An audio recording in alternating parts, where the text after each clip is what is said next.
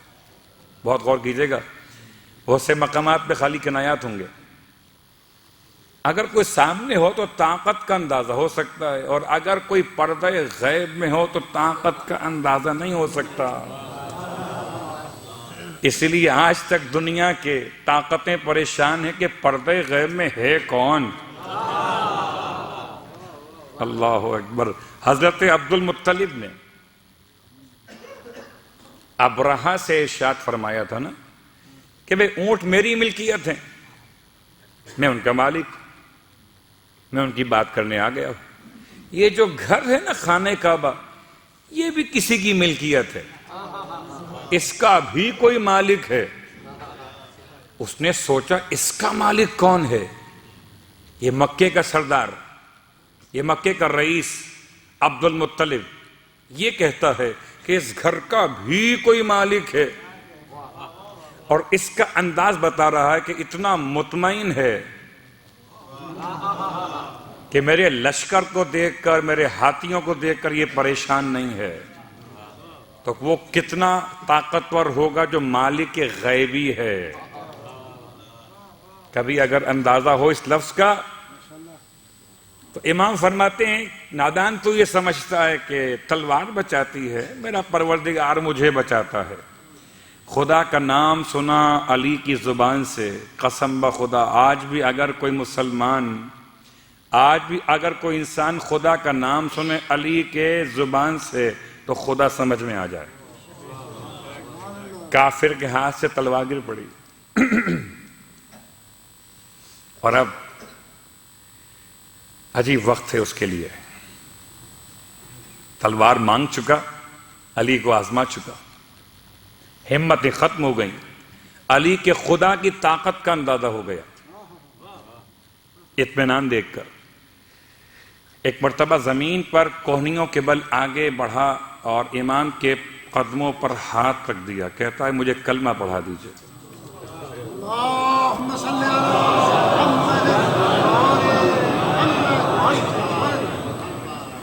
کہتا ہے مجھے کلمہ پڑھا دیجئے. ہم کہیں مولا سے مولا، نہ تلوار چلی نہ سر اڑا اور کافر غائب ہو گیا.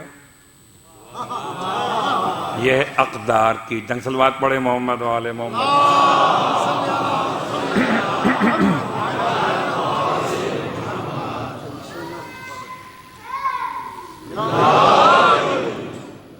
آج صرف تمہید کی منزل ہے اور لفظ اقدار اور اقتدار پر ایک تھوڑی سی بحث ہم نے کی ہے. اقتدار اور اقدار تقریباً دونوں اگر مادے کے لحاظ سے دیکھیے تو ایک ہی لفظ قاف دال اور را سے نکلے ہوئے الفاظ ہیں. اس کو آپ قدر کہتے ہیں، مقدار کہتے ہیں. اقتدار بھی اس سے متعلق ہے اور اقدار بھی اس سے متعلق ہے. لیکن اتنا فرق ہے کہ جتنا فرق آج سرکار سید الشہداء کے چاہنے والوں میں اور ان میں ہے کہ جو سمجھتے ہیں کہ شاید سرکار سید الشہداء اقتدار کے لیے کربلا گئے تھے.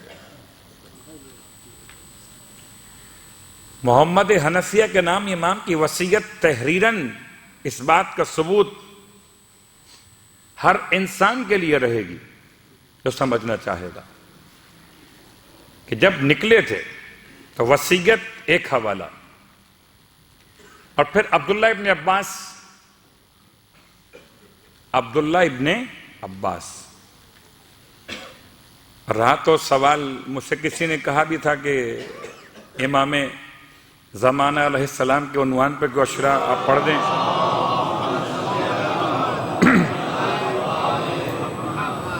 تو میں نے خدمت میں عرض کی کہ امام زمانہ کا نام تو انشاءاللہ شامل مجالس رہتا ہے، شامل کائنات رہتا ہے. لیکن عبداللہ ابن عباس آخر کیوں شامل نہیں ہوئے؟ مشورہ دینے آئے ہیں. محمد حنفیہ کا مشورہ، عبداللہ ابن عباس کا مشورہ۔ مشورہ کیا ہے ابن عباس کا؟ کہتے ہیں کہ آپ عراق جا رہے ہیں، عراق میں تو آپ کے بابا کے ساتھ کیا ہوا آپ کو یاد نہیں؟ آپ کے بھائی کے ساتھ کیا ہوا مدائن عراق میں؟ اور جو خنجر امام کو مارا گیا تھا مدائن کے اندر، عراق کوفہ، آپ کے بابا کے ساتھ کیا ہوا؟ امام فرماتے ہیں کہ میں فیصلہ کر چکا ہوں۔ بعض روایات میں کہ امام فرماتے ہیں مجھے حالت خواب میں اللہ کے رسول نے آ کر خبر دے دی یہ سب کچھ ہو کر رہے گا۔ مختلف مقامات پہ امام کا مختلف انداز جواب دینے کا، کہ اگر میں کسی کونے میں چلا جاؤں، کسی حیوان کے پناہ گاہ میں، انتہائی محفوظ جگہ پر بھی، تب بھی یہ لوگ مجھے وہاں سے نکال کر قتل کر دیں گے۔ مختلف امام کے انداز ہیں مختلف مقامات پر۔ ابن عباس کہتے ہیں اچھا اگر آپ نے جانے کا فیصلہ کر لیا ہے تو پھر اپنے ساتھ اپنی بہنوں کو کیوں لے کے جاتے ہیں؟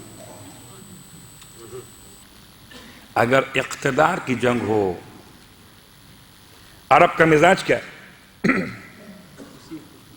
عرب کا مزاج یہ ہے کہ خواتین کمزوری ہوتی ہیں جنگ کے حوالے سے، اور کوئی بھی، شاید یہ بات بہت مرتبہ بیان ہو چکی منبر ہائے حسینی سے، کہ جو بیٹیاں دفن ہوتی تھیں زمانہ جاہلیت میں، اس کی بنیاد بھی وہی جنگ والی کیفیت تھی کہ خواتین قبیلہ غالب کے پاس جب کنیز بن کر گئیں تو وہ نکاح کر لیا،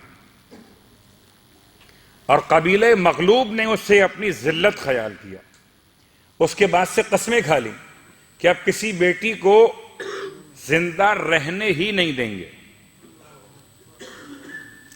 ابن عباس کا سوال تاریخ میں ہمیشہ موجود رہے گا، امام کا عمل، ابن عباس کا سوال، کہ اگر آپ نے اپنے جانے کا فیصلہ ہی کر لیا ہے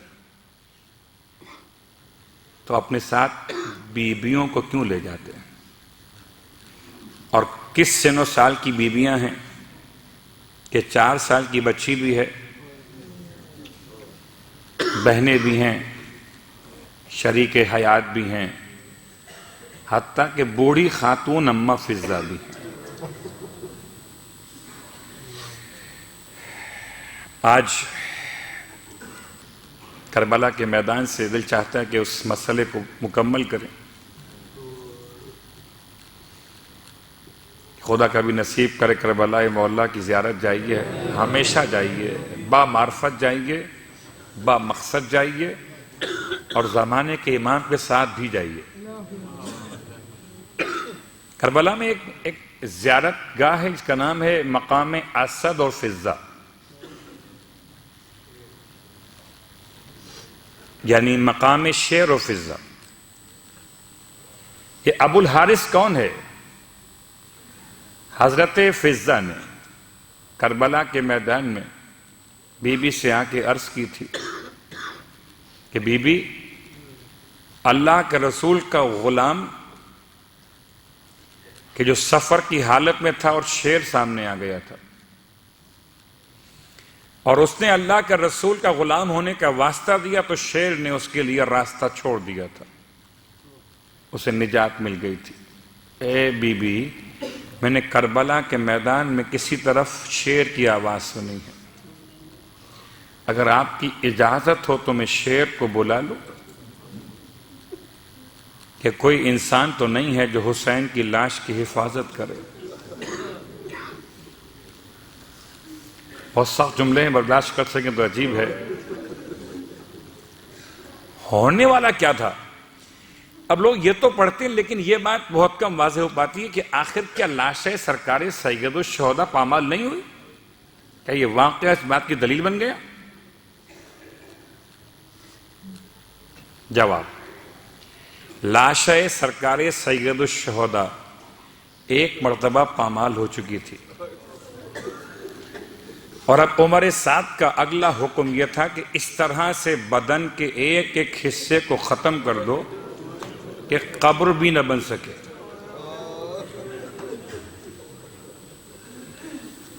اس کیفیت میں اس حادثے کو روکنے کے لیے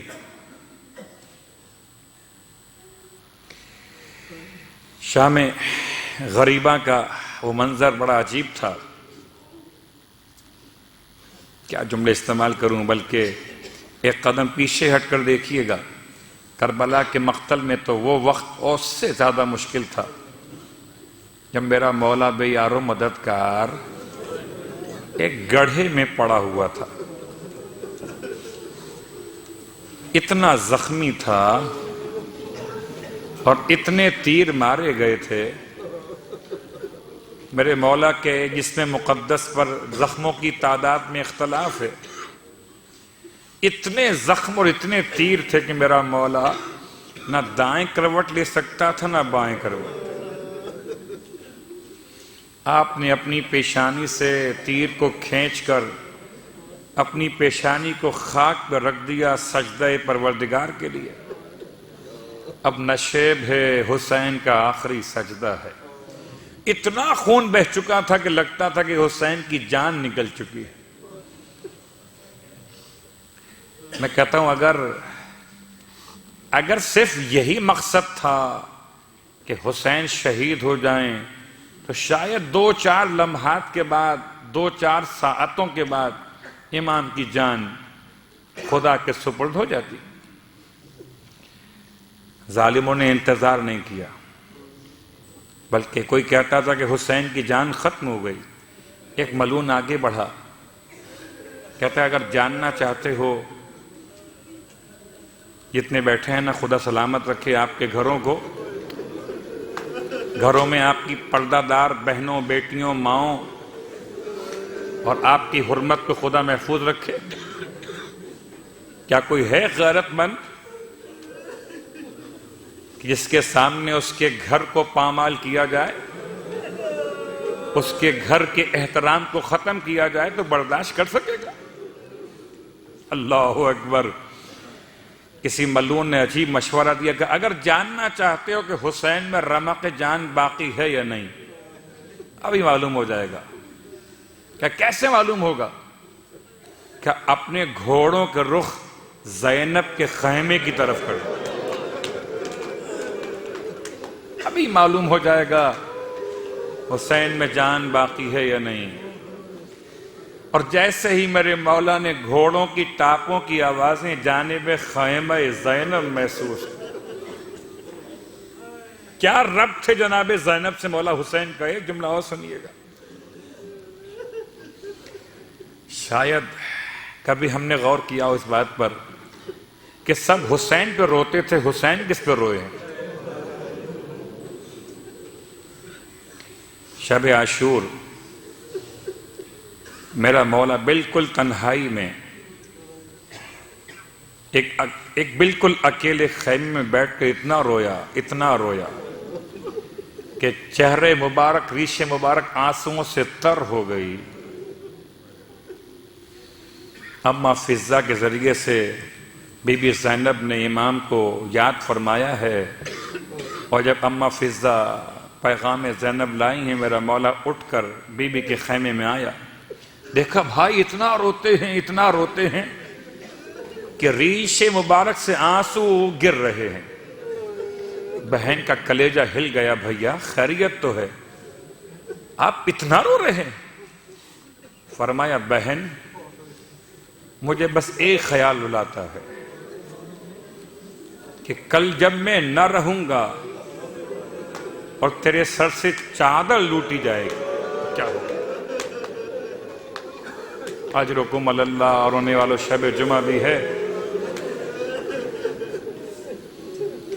کتنا گریہ ہم کر سکتے ہیں مجھے نہیں معلوم، اور کتنا کرنا چاہیے ہم نہیں جانتے، لیکن ایک بات سمجھ میں آتی ہے کہ بالکل یہی جملے ہیں جب کسی نے آخری امام سے شرف زیارت میں ملاقات کے وقت میں امام کی گریے کا سبب پوچھا تھا، مولا اتنا کیوں روتے ہیں؟ اتنا روتے ہیں کہ آنکھوں کے آنسو خون میں تبدیل ہو جاتے ہیں۔ کیا اکبر کو یاد کرتے ہیں؟ تڑپ گئے۔ 12ویں امام فرماتے ہیں وہ مصیبت ہے کہ اگر اکبر ہوتے وہ بھی اتنا ہی روتے۔ فرمایا مولا کیا جناب عباس کو یاد کر کے روتے ہیں؟ فرمایا اگر حضرت عباس حیات ہوتے تو اتنا ہی روتے کہ ان کی آنکھوں سے خون بہنے لگتا۔ پھر سوال کیا مولا کہ آقا حسین کو یاد کر کے روتے ہیں؟ فرمایا اگر میرا جد مظلوم کربلا بھی ہوتا تو اس مصیبت پر اتنا ہی روتا جتنا میں رو رہا۔ آخر اس شخص ذاکر حسین تڑپ کے کہتا ہے کہ مولا امام زمان پھر آپ کس مصیبت کو یاد کر کے اتنا روتے ہیں؟ فرمایا میں اپنی دادی حضرت زینب کی چادر کو یاد کر کے روتا۔ کسی طرح یہ جملہ باہر پہنچ گیا۔ یہ کہتے ہیں نافع بن ہلال نے مولا کو روتے ہوئے دیکھ لیا، قریب آئے، بے چین ہو گئے، لپٹ کے مولا کے ہاتھ چومتے ہیں، مولا کی آبا سے لپٹتے ہیں، مولا کیا بات ہے؟ مولا ہم غلام حاضر ہیں، بتائیے کیوں روتے ہیں آپ؟ تب فرمایا نافع مجھے زینب کی بے پردگی کے خیال آتا۔ تڑپ کے فرمایا تھا جب میرے مولا نے یہ جواب نافع کو دیا تھا، نافع نے ایک مرتبہ مولا کی خدمت میں تسلی دیتے ہوئے کہہ دیا تھا کہ مولا جناب زینب کے پردے کے لیے اتنا روتے ہیں؟ امام نے ارشاد فرمایا نافع اگر تیری کوئی بہن زینب کی طرح ہوتی نا تجھ سے پوچھتا۔ اجرکم اللہ۔ ہائے حسین، شام غریبہ کی سب سے بڑی مصیبت، سب سے بڑی مصیبت، خیمے جلے ایک مصیبت، سکینہ کو تماچے لگے ایک اور مصیبت، کانوں سے گوشوارے لوٹے گئے ایک اور مصیبت۔ لیکن جناب زینب کا وہ فریاد کا انداز نہ ملے گا کہ جب ایک ایک کر کے خیمے جلنے لگے اور بیویاں سمٹ سمٹ کے ایک کے بعد ایک خیمے میں آتی رہیں، آخری خیمہ رہ گیا، تب امام سجاد کا شانہ ہلایا، بیٹا تو وقت کا امام بتلا جل کے مر جائیں یا بغیر چادر کے باہر نکل جائیں؟ تب فرمایا تھا پھپھی اماں ساری بیویوں کو نکال کر باہر لے آئیے، کوئی جل کے نہ مر جائے۔ سب کو تو باہر نکالا مگر واہ غربتا، جیسے ہی بغیر چادر کے میری شہزادی خیمے کے باہر آئی ہیں، نہ عباس کو یاد کیا، نہ علی اکبر کو یاد کیا، نہ آن و محمد کو یاد کیا، نہ اپنے بھائی حسین کو یاد کیا۔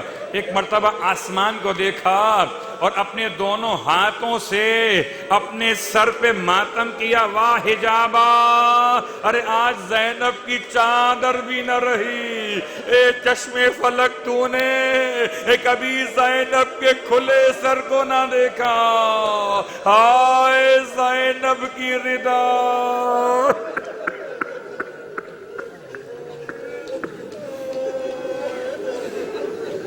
اللہ ولعنت اللہ علی القوم الظالمین وسیعلم الذین ظلموا ای منقلب ینقلبون۔ بار اللہ واسطہ محمد و آل محمد کا ہماری اس عبادت کو اپنی بارگاہ میں قبول و مقبول فرما۔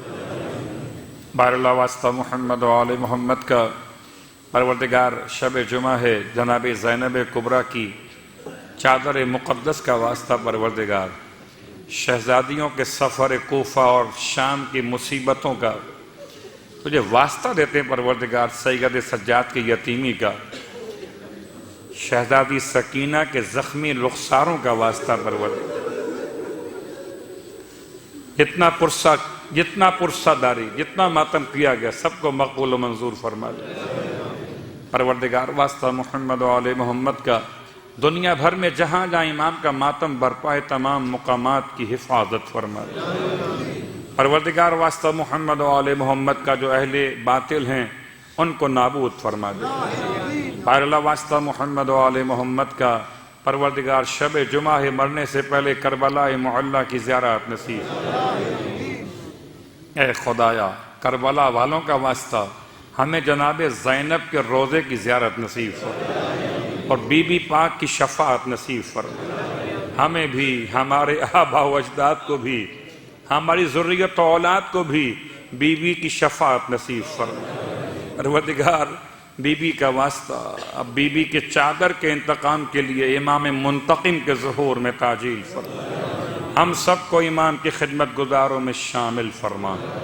ربنا تقبل منا انك انت السميع العليم بجاه محمد وآله المعصومين برحمتك يا ارحم الراحمين۔ ماتم حسین